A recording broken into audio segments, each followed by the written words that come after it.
Olá a todas e todos, bem-vindos ao Café Expresso, uma versão mais rápida e curtinha do podcast Café Consciência do CBioclima. Vamos lá?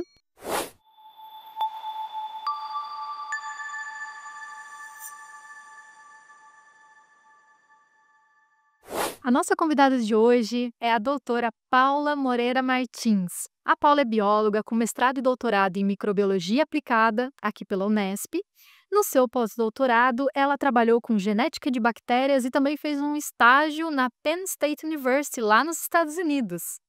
Atualmente, a Paula é técnica e super eficiente no Laboratório de Evolução Molecular aqui da Unesp de Rio Claro.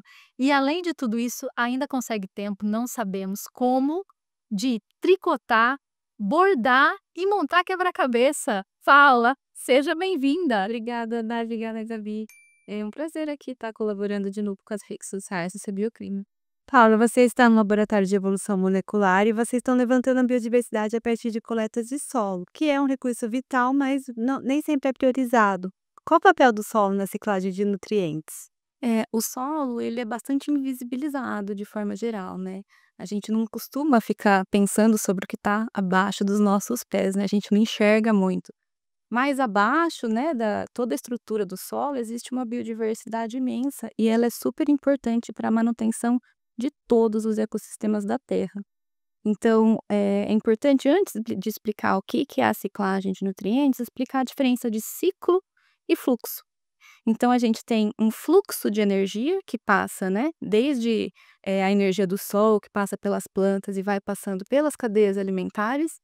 E esse fluxo de energia, ele é unidirecional, né? Essa energia ela vem do sol e ela vai se dissipando ao longo das cadeias.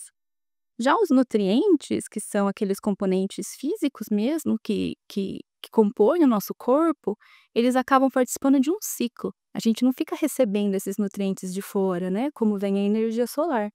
Então, esses nutrientes, eles acabam fazendo parte de um organismo. Quando esse organismo é decomposto no solo, via de regra, ele acaba entrando novamente nas cadeias alimentares e os ciclos, através, muitas vezes, do solo. Então essa é a ciclagem, os nutrientes eles passam por diversos organismos e a outros organismos retornam. E muitos ciclos biogeoquímicos que existem dos nutrientes, então o que é um ciclo biogeoquímico, né? Biovida, geossolo e químicos, que são os elementos químicos. Então, por que tem esse nome compridão, né, e difícil? Porque ele realmente passa por todo esse processo sendo ciclado.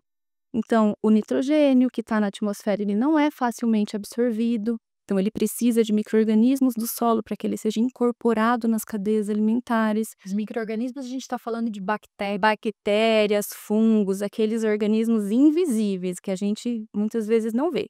Existe toda uma fauna, né, também microfauna associada, então minhocas, outros organismos, outros insetos que fazem essa primeira decomposição, né, a hora que cai uma folha, um animal morre, existe uma primeira etapa de decomposição por esses invertebrados de solo, mas conforme o processo de decomposição avança, bactérias, fungos, protozoários acabam participando dessa ciclagem.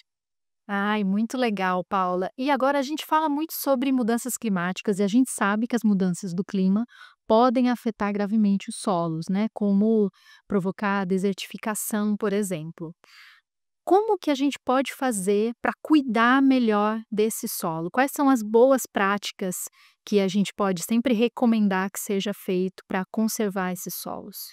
Via de regra, a gente pode pensar que uma das coisas mais importantes é a gente não deixar esse solo exposto. Especialmente a gente que mora numa zona tropical, então os solos tropicais, eles são via de regra bastante pobres em nutrientes, eles são bastante ácidos, justamente pela intemperização. O que é intemperização? É a sucessão de chuvas recorrentes. Então a gente está numa zona tropical, então historicamente a gente não está falando de 100 anos, 1000 anos, a gente está falando em milênios, né, muito tempo desse ciclo de chuva, sol, frio, isso vai desgastando o solo. Então ele vai arrastando todos os nutrientes, eles vão sendo, né, lixiviados, que é o termo que a gente usa, e ele acaba ficando ácido, né, no nossa região aqui. Em casos extremos, quando esse solo está descoberto, ele acaba causando até as vossorocas, que são aqueles buracos enormes, né, em que o solo vai sendo fisicamente carregado. Então, a gente precisa cuidar dos nossos solos, da biologia dos nossos solos, além da estrutura física e química dele. E é possível recuperar um solo degradado? É possível a gente recuperar. Então, primeiro vamos definir o que que é um solo, né, degradado. Ele pode estar compactado. Então, às vezes, em áreas de pecuária muito intensiva, ele fica solapado, né, pelo fluxo de animais. Ele pode estar erodido, que é, por exemplo, a vossoroca, que eu acabei de falar. Ele pode estar excessivamente lixiviado, que é esse carreamento pela chuva quando ele está descoberto, né, sem vegetação protegendo esse solo. E um sistema muito interessante, que eu acho legal da gente comentar, é o sistema do plantio direto. Então, ele não foi inventado no Brasil, mas como eu brinco, tal qual a pizza, ele foi muito melhorado aqui. E o que vem a ser, o que caracteriza esse sistema, né? A gente imagina, né, quando a gente pensa o que que é uma plantação, a gente às vezes lembra do arado, que é aquele método de a gente revolver o solo, né, para poder inserir as sementes e fazer o plantio. Mas tem um problema, no nosso solo tropical, isso é uma coisa muito complicada, porque a presença de chuvas intensas e frequentes danifica muito o solo. Se a gente importa esse manejo, né, que veio da Europa, de zonas temperadas. Então aqui no Brasil, lá no Paraná, se começou na década de 70 a se estudar e implementar o que a gente chama de sistema de plantio direto, que é o quê? A gente sempre manter esse solo coberto com palhada ou com plantas, de menor porte, e aí ele vai ser revolvido se for só na linha de semente mesmo, né, só na linha de plantação. Então resulta em um solo muito mais sadio, muito mais preparado, muito mais saudável biologicamente e estruturalmente. Então os pilares do sistema de plantio direto são a rotação de culturas, que aí você não desgasta o solo, se você cicla as plantas que estão ali, esse solo vai se estratificando, ou seja, cada planta tem um comprimento de raiz diferente, vai acessar partes diferentes do solo, vai acessar água de níveis diferentes do solo. Isso traz vida para o solo. Então, a rotação de culturas é muito importante. Sistema agrícola seria uma hora eu planto milho, outra hora Isso. eu planto Sorgo, tem toda uma ciência em torno, assim, do que a gente deve plantar. Planta feijão, por exemplo, para fixar mais nitrogênio também no solo, que é uma prática interessante. Então tem a rotação de culturas, que é importante, a manutenção da cobertura desse solo com palhada e também o principal, que é não revolver esse solo ao longo do tempo entre essas plantações. Então esse solo ele fica fisicamente preservado, quimicamente preservado e, mais importante, biologicamente muito mais saudável e resiliente, inclusive para as mudanças climáticas. Ah, legal. Então, vamos ver. Um solo saudável é aquele solo que quimicamente está bem equilibrado, com as bactérias, com os micro-organismos, está tudo existindo ali. E a gente sabe que o solo ele é um importante captador de carbono. Você pode falar um pouquinho mais sobre isso para gente? Isso, Dai. Os micro-organismos do solo e toda essa retenção dessa palhada, quando a gente fala que tem essa palhada, esses restos de plantas que estão ali no processo de decomposição, tudo isso é carbono. Então, ao longo do tempo, quanto mais carbono for mantido no solo, mais ele está preservado ali, beneficia o solo, toda a biologia do solo, e ele não está na atmosfera. Então, o solo é um grande sequestrador de gás carbônico da atmosfera, né?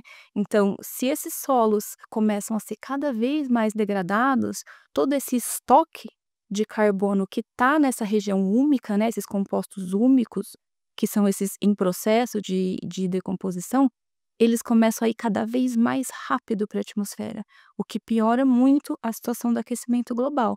Então, um solo saudável que mantém uma carga elevada de matéria orgânica no solo, ele também ajuda, então, a manutenção dos níveis de carbono na atmosfera. Maravilhoso. Acho que a gente já vai encaminhando para o fim, Paula. E eu queria que você comentasse um pouco sobre alguns projetos legais que estão sendo desenvolvidos lá no laboratório. Lá no Laboratório de Evolução Molecular do professor Maurício Bassi, A gente tem alguns projetos em andamento sobre a biodiversidade dos solos brasileiros, então comparando regiões diferentes, usos diferentes do solo e em como isso impacta, tanto as bactérias quanto os fungos que ali vivem, para a gente entender melhor primeiro e quem sabe depois pensar em soluções biotecnológicas para ajudar na saúde do solo. E você pode deixar o seu contato ou do laboratório, quem quiser saber mais sobre o que está sendo feito, onde pode acessar? Claro, vamos deixar na legenda, mas o meu e-mail é moreira.martins@unesp.br. Quem quiser saber mais sobre o tema, saber mais sobre o nosso laboratório, até vir trabalhar com a gente, pode mandar um e-mail. Paula, muito obrigada. A gente adorou saber um pouco mais dos solos, né, da importância dos solos, e queríamos te agradecer por ter aceito o nosso convite de estar aqui. Eu que agradeço, foi um prazer sempre contribuir com o @cbioclima. Obrigada, Paula. Obrigada por ouvir o Café Expresso. Nos acompanhe pela página do CBioclima, pelo YouTube e também pelo nosso Instagram, @CBioclima. Sai episódio novo toda terceira terça-feira do mês. O roteiro, a criação de pauta e a apresentação é feita por mim e pela Gabriela Andrieta, a gravação é feita no estúdio da Unesp aqui de Rio Claro e a edição de áudio e vídeo é feita pelo Dudu Coladetti. Até o próximo episódio. Tchau!